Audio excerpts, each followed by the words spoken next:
Guys, today I am going to discuss about hydrostatic forces on curved surfaces. Clear? Myself, MD Tariq Anwar. I am working as an assistant professor at St. Andrews Institute of Technology and Management, Gurugram. This is video lecture series. This is lecture number 4. Subject is fluid mechanics. So, here I am discussing what will be the hydrostatic forces on curved surfaces. In the last lecture, I already discussed hydrostatic forces on plane surfaces. Clear? See the diagram on the left hand side. I am marking this. This is the diagram. Dot to dot. Here there is a dot in the diagram, two dots on the curved surfaces. Clear? So take a small section from this curved surface which is having area is dA at an angle of theta. The force is also acting at an angle of theta. No need to explain where this angle is coming from. Clear? So x bar is the distance of this small area dA. So I am driving this another triangle or writing for the dF.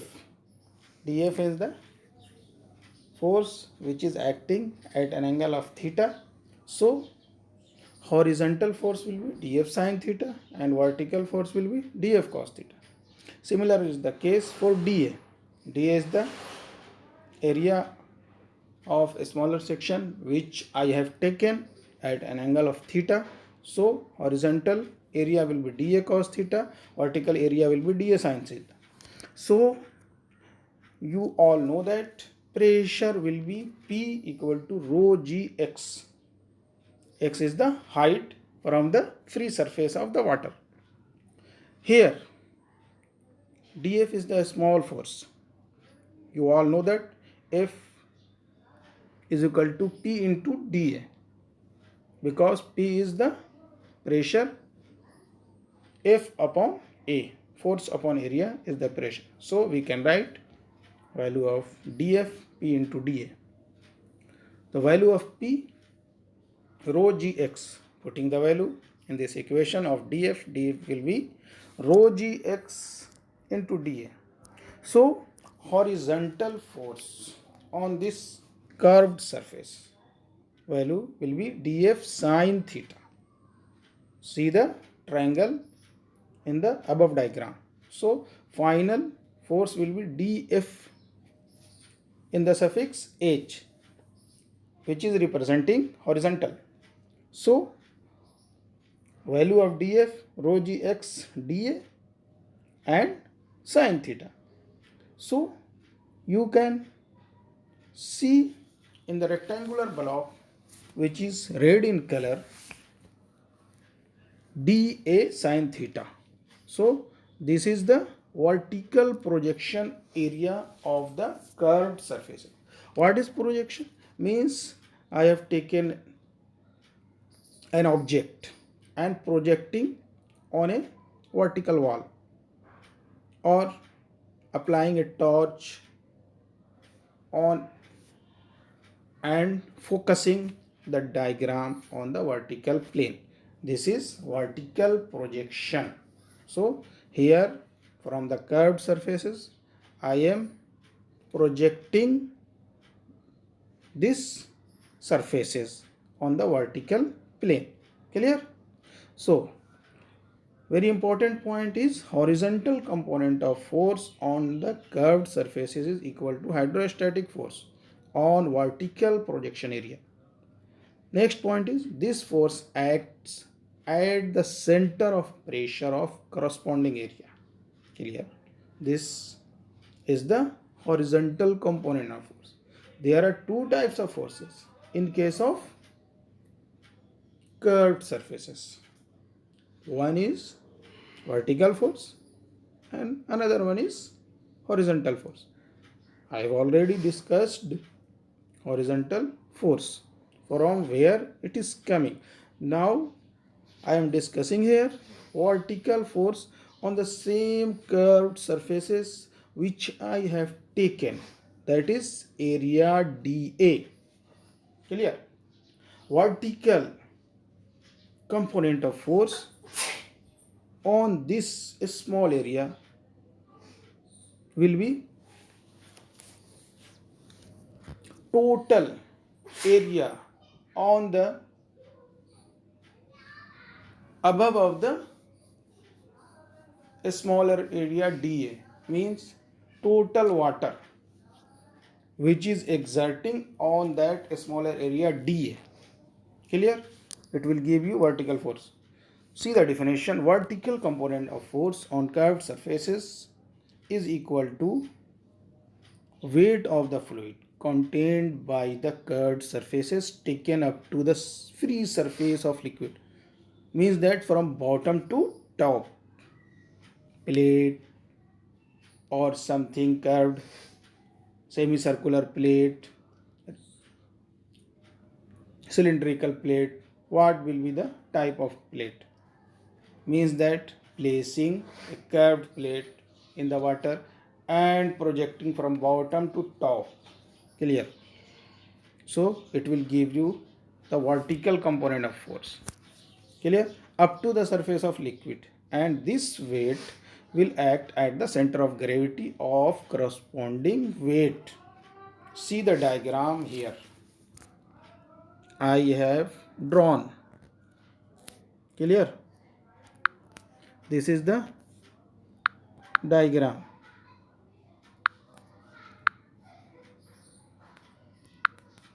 So this is the diagram. dA is the smaller area and dA cos theta is the horizontal area. So dFV will be rho g x dA into cos theta. dA cos theta is the horizontal area of curved surfaces which I have taken. So x into dA cos theta will give you volume. So we can write dFV is equal to rho into g into volume. Rho g volume from buoyancy concept, weight of the fluid. So vertical force will be weight of the fluid contained by the curved surfaces up to the free surface of water level. Now let us take an example of cylindrical object. See the diagram. Force is acting here from left to right. See the fourth one diagram. In this diagram, Fv1 is acting in downward direction, means which force is acting on the upper layer of the cylinder, and Fv2 in the next diagram acting in the upward direction. It is clear from the diagram, or you can say both the diagram. Which will you give more value, Fe2 or Fe1? Because if you calculate Fe1, area is less, so water content by this area will be less, so force will be less. Whereas in case of Fe2, there will be force larger and larger as compared to Fe1. So net force on the cylinder will be Fv net, Fv2 minus Fe1 in the rectangular block. Clear? Net vertical component of force is equal to weight of the fluid corresponding to cylindrical volume. Now let us take another example. This is semicircular plate. Clear? So I have already discussed horizontal component of force is defined by vertical projection area. Clear? So if we project this semicircular plate in vertical plane, so there will be some width, and this is semicircular, so there will be a radius r. So by using these data you can draw a rectangle on the vertical plate. So I have shown here with the arrow horizontal component of force. Clear? Now we will discuss vertical component of force, that is Fv1 and Fv2. It is clear or similar type of concept as discussed for complete cylinder. This is semicircular. So Fe1 will be less, Fe2 will be more. So final expression will be Fv net or vertical force, net vertical force will be Fv2 minus Fe1. Now I am solving question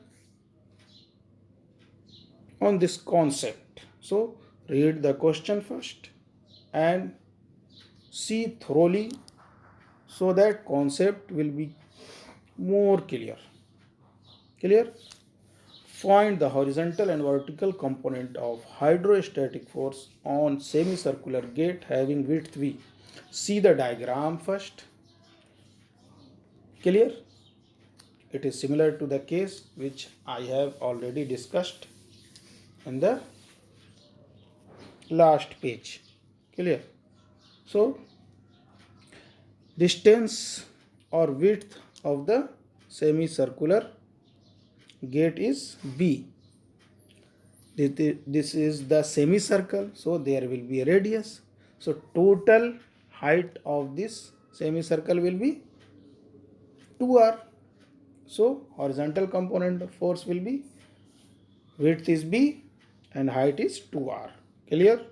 So with the help of these data you can find area of this plate. So we know that horizontal component of force is given as W into A into X bar. So W into B into 2R into H. So final horizontal component of force will be FH, that is horizontal component of force will be 2 rho GB into R into H. Now we will discuss vertical component of force. Clear? Vertical component of force is given as weight rho g into volume. Clear? That is the formula, basic formula. So put the value of volume. Rho g is the rho g, volume, area into distance. So this is the semicircular area. So you can write pi r square upon 2 into width. Clear? So here width is the B. So you can write final will be pi by 2 rho g r square B. So pi rho g r square B upon 2. This is the final expression of the vertical component of force, and horizontal component of force is 2 rho g B r h. Now we will discuss another question on the same concept. The tank in the figure is 3 meter wide. Calculate the hydrostatic horizontal, vertical and resultant force on the 1/4 of the circle BC. See the diagram first. Clear? This is the diagram of this question. So focus on the diagram. This is the CB. This is the CB. Clear? I am not getting marker here, so no problem. Focus on the diagram.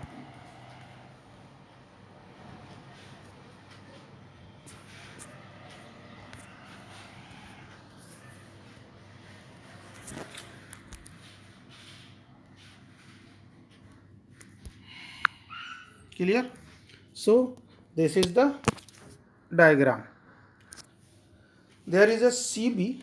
So height of this is 4 meter from vertical surface. Then B is coming, and radius of this curved surface is 5 meter given in the diagram. So vertical projection area of this diagram of this curve will be, height is the 5 meter and width is 3 meter given in the question. So you can find easily horizontal component of force with this diagram, that is W into A into X bar. So putting the value of W, that is rho into G, and area 5 into 3, and height is 6.5 because vertical height is 4 meter plus 2.5 meter is radius, or sorry, 2.5 meter is the G distance from the for the vertical surface. So this will give you horizontal component of force, that is 956.47 kilonewton. Now we will solve vertical component of force. Clear? See the right side diagram. This is the bottom. In the bottom side there is a curved surfaces of radius 5 meter and height is 4 meter. So width also will be 5 meter. Clear from the diagram? Because this is the circular part. Clear? So this is the radius vertical case, this is the radius in horizontal case. Both the radius will be same because this is the circle. So focus on vertical force. Weight will be given as rho g into volume. Put the value of rho into g, and here is the different case. There are two types of area and two types of volume, you can say. If we are seeing the object from front, it will give you, one is rectangular area and another is 1/4 of the circle, and these also have a depth in the plane of paper or plane of board something. So this will give you 4 into 5 into 3 plus pi r square upon 4 into 3. So I have taken 3 that common for both the cases. So I am getting vertical value or vertical force is 1166.6 kilonewton. So resultant will be under root of fh square plus fe square. So after solving we are getting the final answer is 1508.6 kilonewton. Now we will solve another question, very important and tricky question. Find the magnitude and direction of water force acting on a curved surface of a dam which is shaped according to the relationship y is equal to x square upon 9 as shown in the figure.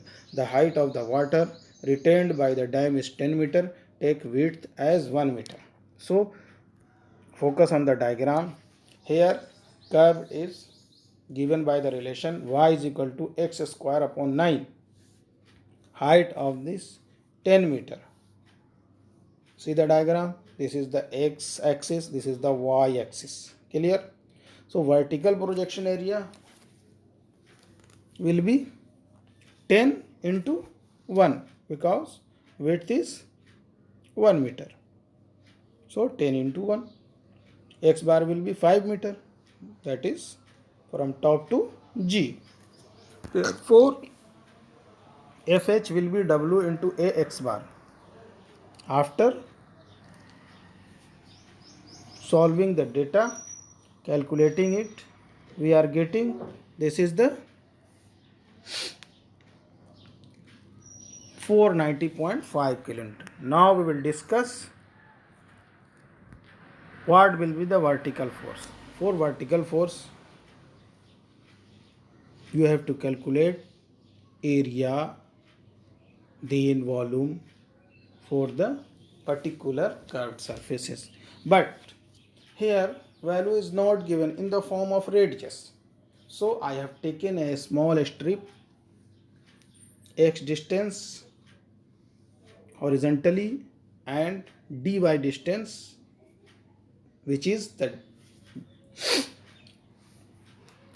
the width of the strip. So area of this strip will be a small area, that is dA will be x into dy. We know that Fv is equal to rho g into volume. So we can write rho g into A into L, area into length. But I am not getting without integrating it, because this is varying from 0 to 10. Clear? So putting the limit on this, we will getting x into dy 0 to 10, or you can 0 to 10 x dy. So because you know the relation y is equal to x square upon 9, so value of x will be 3 under root y. Putting the value in this equation and solving, we will get the final area is A is equal to 63.24 meter square. Volume will be A into L. The value of length is 1 meter, so volume will be 63.24 meter cube. So final vertical force on this diagram will be 10 raised to 3 into 9.81, that is G, into volume 63.24. So final expression will be 620.43 kilonewton. Resultant force of this problem, F resultant under root Fh square plus Fe square is equal to, putting the value, I am getting the value Fr is equal to 790 kilonewton, 790.0 something, so I have not written in it. Here one more thing, you have to find angle for this type of force, so you can easily find out with the help of Fh and Fv. So you know that tan theta is equal to Fv upon Fh. So putting the value and solving out and taking tan inverse, you will get theta is equal to 51.67 degree. Now we will solve another question on the same concept. Clear? So read the question. The gate OA is shown in the figure, hinged at O, and is in the form of 1/4 of a circle of 1 meter radius. It supports water on one side as shown in figure. Width of the gate is 3 meter. Then find the force P required for equilibrium. Equilibrium means जितना force लग रहा है उतना force इधर से लगे, so that total P and FH or total resultant force FH plus FV will be equal, so that gate will be in closed condition. Clear? So first of all, find out vertical projection area to find out the horizontal component of force. By vertically projecting this area, radius is 1 meter and width is given, that is 3 meter. Clear? So 1 into 3. Clear? Area will be 1 into 3. So applying the formula, FHWA x bar is equal to 14.715 kilonewton. Now we will solve vertical component of force. Clear? What will be the vertical? This is tricky one, because this is the 1/4 of the circle. So first of all, you have to concentrate to find out the G of this diagram. Clear? Which is acting in case of vertical force. Clear? I have written in red color on the left side diagram. See? So, we know that vertical component of force is rho of fluid into G into volume, or weight of fluid, you can say, putting the value rho of fluid, that is the water, so 10 raised to 3, G is the 9.81, and volume is pi r square upon 4, the width is 1 meter, so vertical force will be 23.114 kilonewton. Now we will solve for the equilibrium condition, means that final force, that is P is acting in leftward direction. See the diagram. I am moving in upward, so see the diagram. This is the P in the first diagram, which is acting in leftward direction, and FH is horizontal, which is acting in right side direction, and FV is vertical, which is acting in downward direction. So taking the moment for these forces, clear, FH into 0.33 in anti-clockwise direction, or you can say clockwise, clear, plus, because this is the clockwise, so it will be plus FV into 4R by 3 pi. This is the thing which I discussed. You have to find G point so that you can apply moment. So FV into 4R by 3 pi is equal to P into 1, because I have to find equilibrium condition about hinge, which is the distance from P to hinge is 1 meter. So P into 1. The final value of this P for equilibrium condition will be 14.66 kilonewton. Okay guys, thank you very much.